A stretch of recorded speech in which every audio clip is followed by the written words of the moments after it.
होली में जो जनता की एक जो आवाज़ करने के लिए एक जनप्रतिनिधियों को चुना जाता है, लेकिन जनता से वोट लेकर जिस तरह से जनता को धोखा देकर इधर से उधर उधर से इधर करके जो जनता जो हमारी आज परेशान हो रही है पूरे प्रदेश में, तो उसी चीज़ को लेकर हम लोग यहाँ पर पूरे दादरा नगर हवेली में, जैसे मैंने कहा पूर्व में कि ये लोग 56 लोग हैं जो पूरे दादरा नगर हवेली का जो सत्यानाश हो रहा है, जो गलत होते हुए भी सबको पता है कि प्रशासन के कुछ ऐसी जो नीतियां हैं वो गलत है, बावजूद प्रशासन के हाँ में हाँ मिलाकर जो काम कर रहे हैं। सबसे पहले तो हम लोग वही काम करेंगे। 56 लोग हैं, 20 पंचायत के जनप्रतिनिधि, ग्राम पंचायत के जो सरपंच है, 20 जिला सदस्य, 15 काउंसिलर और एक सांसद। इन सब लोगों ने अब तक कई सालों से जनता से वोट लेकर, जनता को गुमराह करके,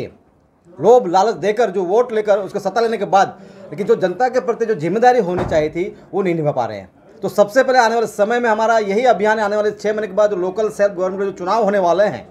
उसमें कांग्रेस पार्टी पूरे ताकत से ये 56 लोगों को घर बिठाने के लिए, काम करने के लिए पूरी ताकत लगा देगी। यही नहीं, साथ में हम लोग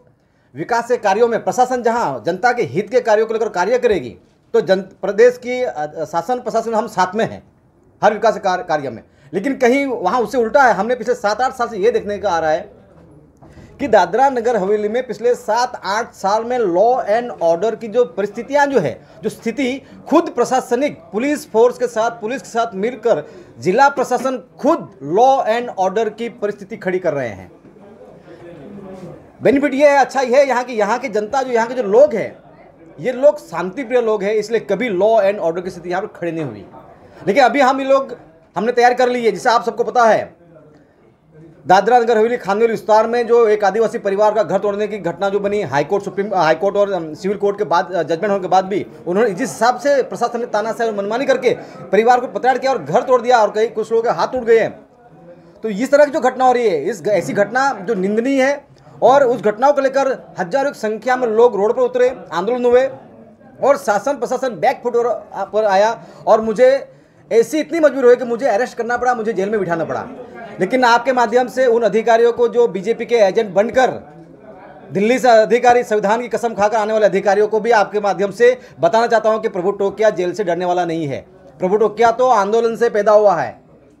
हर दिन हम तो आंदोलन, रैली, धरना करके ही पैदा हुए हैं यहाँ से, और यहाँ 15-20 साल में यहाँ तक पहुँचे हैं। तो मेरे लिए जेल जाना और शासन प्रशासन का अधिकारियों को घेराव करना मेरे लिए नई बात नहीं है। लेकिन कभी भी प्रभु टोकिया ने लॉ एंड ऑर्डर, कानून व्यवस्था बिगाड़ नहीं, कानून और संविधान के दायरे में हमने 15-20 साल से, आप सभी साथी जानते हैं, आप लोगों ने मीडिया में कवरेज किया है, कभी भी हमने लॉ एंड ऑर्डर और कानून से बाहर जाकर कार्य नहीं किया है। तो आपके माध्यम से संदेश है, दादरा नगर अब तक जो भी हुआ है, लेकिन अभी प्योर कांग्रेस एक मजबूत के साथ, जिस हिसाब से हमारे सदन के हमारे जो नेता है, विरोध पक्ष नेता आदरणीय राहुल जी गांधी, जिस हिसाब से लोकसभा में जो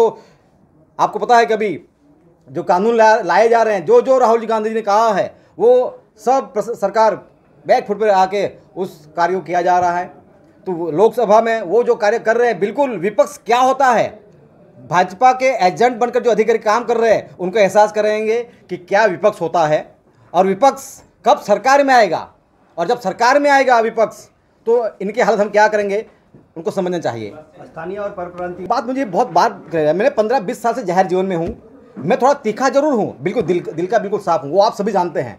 15-20 सालों में कहीं भी मेरे खिलाफ किसी भी परप्रांतीय ने एक फरियाद की हो कि प्रभु टोकिया ने वहाँ कोई मारामारी की है, यहाँ झगड़ा किया है, हमको ये धमकी दी है, ऐसा केस एक बताओ तो प्रभु टोकिया राजनीति छोड़ देगा। हम मानवतावादी लोग हैं, यहाँ शांतिप्रिय एरिया है, पूरे देश का एक ही ऐसे विस्तार है, यहाँ पर मिनी भारत कहा जाता है। और पूरे देश में आपको बताओ कि दादरा नगर हवेली में कांग्रेस के कार्यकाल में हजारों औद्योगिक इकाइयां आई और पूरे देश से लोग यहाँ पर नौकरी, धंधा, व्यवसाय करने के लिए आए हैं। और मुझे आपके चैनलों के माध्यम से बताना चाहिए कि जो साथी कांग्रेस के कार्यकाल में जो औद्योगिक इकाइयां बनी है, आप किसका विरोध कर रहे हैं? जिस माँ बाप ने मेहनत करके आपको बड़ा किया है, आज आपको नौकरी धंधा करने के लिए लायक बनाया, आपको लखपति बनाया, आपको करोड़पति बनाया है, यहाँ आपके लाख 2 लाख 10 लाख 20 लाख करोड़ के गाड़ियों में घूम रहे हो, बंगलों में रह रहे हो, और अभी आप कांग्रेस के ऊपर सवाल खड़े कर रहे हो। हाँ, ये जरूर कहूँगा कि कांग्रेस में से कुछ लोग थे